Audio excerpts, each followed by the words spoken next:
नमस्कार। असारको 15 मानव खाई मुरी उब्जाउने समय। म अहिले उपस्थित भएको छु किन मनाइन्छ यो असारको 15 यसका बारेमा चर्चा गर्न।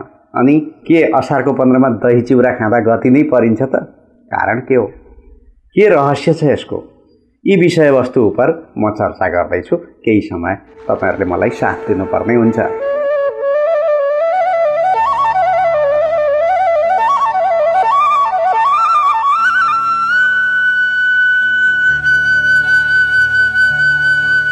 असारको 15 यो लोक संस्कृति भित्रको नेपाली विशुद्ध मौलिक चाड हो।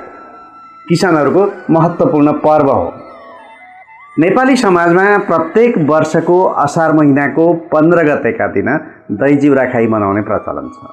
वर्ष दिनभरि खान पुग्ने अन्नको जोहो गर्नका निमित्त असार महिनाभरि कडा मेहनत र परिश्रमका साथ खेतीपातीको काममा खट्ने जुट्ने र सोही महिनाको बीच भागमा पर्ने 15 गतेका दिन रोपाई गरी दही चिउरा खाने चलन नेपाली परिवेशमा धेरै पहिलेदेखि चलिआएको हो। यस दिन त राजाले पनि हलगोरु नारेर रोपाई गर्थे, हिलो खेल्थे भन्ने प्रचलन छ नेपाली समाजमा। नेपाली समाजमा असारको 15 दही चिउरा खानु, साउनको 15 खीर भन्ने लोकोक्ति पनि प्रचलित छ। पारम्परिक समाजमा खेतीपातीमा सक्रिय भई परिश्रम गर्नुपर्ने असार साउनको दिनलाई मानु खाई मुरी उब्जाउने समय हो भन्ने गरिन्छ। धानलाई भिजाएर वा उसिनेर सुकाई त्यसपछि ओखल वा मिलमा कुटेर तयार गरिएको खाद्य पदार्थ विशेषलाई चिउरा भन्ने गरिन्छ। आम नेपालीको खाना र खाजा आदिमा चिउराको ठूलो महत्त्व छ। सजिलैसँग जताततै उपलब्ध हुने, भण्डारण गर्न सकिने तथा जुठोमा समेत नगनिने भएकाले नेपालको खानपिनमा यो एकदमै प्रचलित परिकार हो। यो बिना शीतन पनि खान सकिन्छ। त्यसबाहेक आम जिब्रोमा दही चिउरा, मासु चिउरा आदि यससँग जोडिएको खाद्य परिकार बन्न पुगेको देखिन्छ। चामललाई पकाउनु पर्ने तर चिउरा पकाउनु नपर्ने अनि नेपालीको प्रमुख खानकी भातको सट्टामा जति बेला पनि प्रयोग गर्न सकिने खाद्य विशेष हो यो। दही र चिउरा जहिले जति बेला जुन रूपमा खाए पनि हुन्छ, तर दही चिउरा खाने नेपाली समाजमा प्रचलित विशेष दिन चाहिँ असारको 15 गते नै हो। असारमा खेतीपातीको चटारोमा घरैमा बसी मिठो मसिना र विभिन्न परिकार जुटाई खान पाउने समय हुँदैन। त्यसैले हतार हतार काममा जानका लागि असार साउनमा दही चिउरा खाने गरेकाले उति बेला यो चलन सुरु भएको हुन सक्छ। तर हिजो आज यस दिन रोपाई गरी वा रोपाईको हिलोमा लडीबडी गरी दही चिउरा खानाले गति परिने भन्ने आहान र जनविश्वास समेत चलिआएको देखिन्छ। त्यसैले असारको 15 गतेका दिन आफ्नो खेतीपाती नभएकाहरू पनि अर्काको खेतमा गएर वा आफ्नै करेसाबारीमा रोपाई गरेर हिलो छ्यापाछ्याप गरी रमाइलो गर्ने गर्दछन्। खेतीपातीमा आश्रित जनजीवन भएकाले यस समयमा किसान अत्यन्त व्यस्त हुने गर्दछन्। यस समयमा खेतमा पानीको स्रोत फेला नपरेमा, खेत सुकेमा वा कुनै तरिकाले पानीको अभाव भएमा तिनीहरूले वर्षभरि भोकै बस्नुपर्ने परिस्थिति सिर्जना हुने गर्दछ। र किसान भोकै बस्नु भनेको हामी सहरी परिवेशका मानिसले पनि प्रकारान्तरले भोकै बस्ने परिस्थिति हो। त्यसैले होला यदि असारको कामको धमाधममा कसैको घरमा कोही मरिहाल्यो भने पनि लासलाई घुमले छोपेर काममा जानुपर्छ भन्ने किंवदन्ती नेपाली समाजमा चलेको देखिन्छ। त्यस्तै बोलीचालीको भाषामा आफ्नो व्यस्तता दर्शाउन जुनसुकै समय किन नहोस् मलाई अहिले असारको 15 छ भन्ने गरिन्छ। यी उक्ति र आहानबाट पनि असार महिनामा एउटा किसानको दिनचर्या कतिसम्म व्यस्त हुँदो रहेछ र असारको महत्त्व रहेछ भन्ने कुरा छर्लङ्ग हुन्छ। रोपाई गर्दा आफ्ना दुःख पीर तथा जीवनका अतीतका घटनालाई गीतका रूपमा सँगालेर यस दिन असारे गीत पनि गाउने गरिन्छ। यसै अवसरमा केही समुदायमा असारे गीतका साथै जुवारी खेल्ने चलन पनि छ। हरियो डाँडा माथि हलो जोत्ने साथी, हो माले हो तारे हो माले हो तारे हो। यो भाका जनकवि केशरी धर्मराज थापाको हो। यो असारे लोक भाका होस् वा आषाढस्य प्रथम दिवसे भन्दै आफ्नो काव्य रचना गर्न थाल्ने संस्कृतका महाकवि कालिदासको प्रसिद्ध खण्डकाव्य मेघदूत नै किन नहोस् वा लेखनाथ पौड्यालको वर्षा विचारभित्र कुँदिएका मीठा श्लोक किन नहुन्, सबैमा आषाढ महिना र वर्षा ऋतुको राम्रो वर्णन भएको छ। असार साउनका प्रणय प्रसङ्ग ओकल्ने कविता काव्य लोकभाका वा गीत सङ्गीत जे हुन् तिनमा कसैको मन रमाउँदैन होला। समय चक्र र प्रकृतिको प्रवृत्तिलाई अनुसरण गरी पूर्वीय सभ्यतामा पूर्ण वर्षलाई जम्मा 6वटा ऋतु चक्र बनाई समय विभाजन गरिएको पाइन्छ। नयाँ पालुवा पलाउने र जताततै फुल र मुजुरा टुसाउने वसन्त ऋतु, रुखबोटमा फल प्रदान गर्ने ग्रीष्म ऋतु र त्यसपछि आगमन हुने वर्षा ऋतु अर्थात् असार साउनको यो झरीको महिनाको प्राकृतिक छटालाई पूर्वीय काव्यशास्त्रका ऋग्वैदिक मनीषीदेखि कालिदास, माघ, बाणभट्ट हुँदै नेपाली साहित्यका लेखनाथ, देवकोटा प्रभृतिका धेरै कवि, कलाकार र साहित्यकारहरूले चर्चा गरेको पाइन्छ। पूर्वीय सभ्यतामा आधारित जनजीवनको मुख्य आधार कृषि कर्म हो र यस पेसाका धारक किसानका लागि वर्षा ऋतुभित्र पर्ने असार र साउन महिना पवित्र पर्व समान हुन्छन्।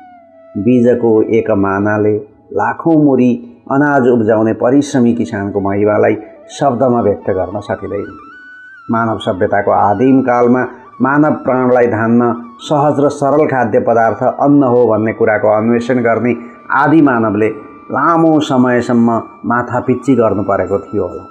यसरी लामो अन्वेषणपछि अन्न उत्पादन, खपत र बचतको भूमिका निर्वाह गर्ने किसानले नै समस्त मानव समुदायको प्राण त्राण गरी संसारलाई अहिलेको आधुनिक युगमा प्रवेश गराएका हुन् भन्दा अत्युक्ति हुँदैन। त्यसैले अहिलेका महान उपलब्धिका स्रष्टा र सर्जक ती आदिम युगका कृषक हुन्।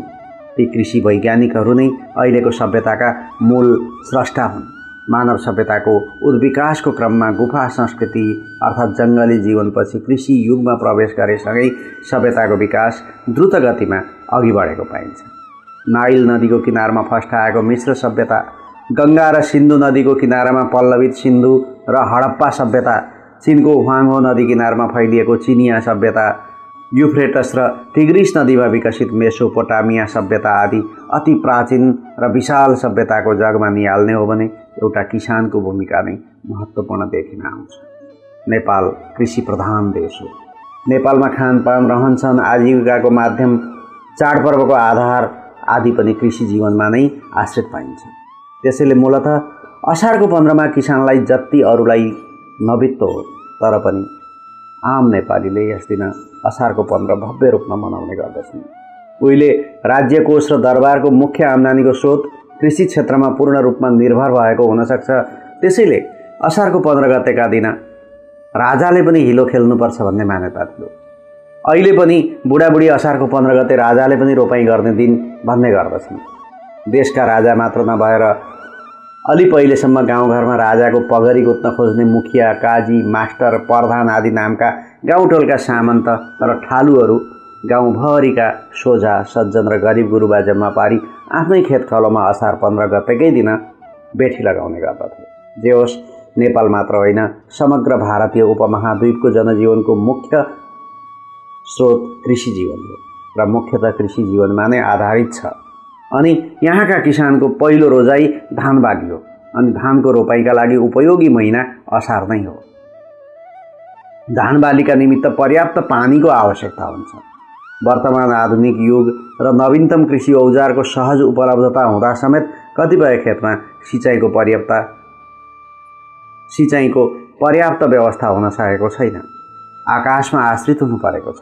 झन् प्रारम्भिक कालको समाजमा खेतीका लागि मात्र होइन, खानेपानी लगायत खेतीपातीका लागि पनि आकाश नै मुख्य स्रोत थियो।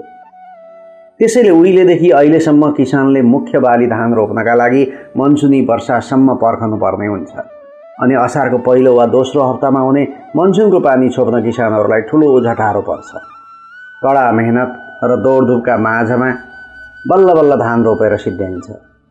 साँच्चै बेलैमा धान रोपी मात्र सिद्ध्याउनु भनेको त्यति बेला मात्र होइन, अहिले पनि ठुलै युद्धमा विजय हासिल गरेको भन्ठानेका हुन्छन् किसानहरूले। अब म राष्ट्रिय धान दिवसको प्रसङ्गलाई पनि उठाउँदैछु र अहिले मसँग राजस्वद्वारा सम्प्रेषित समाचारको अंश छ।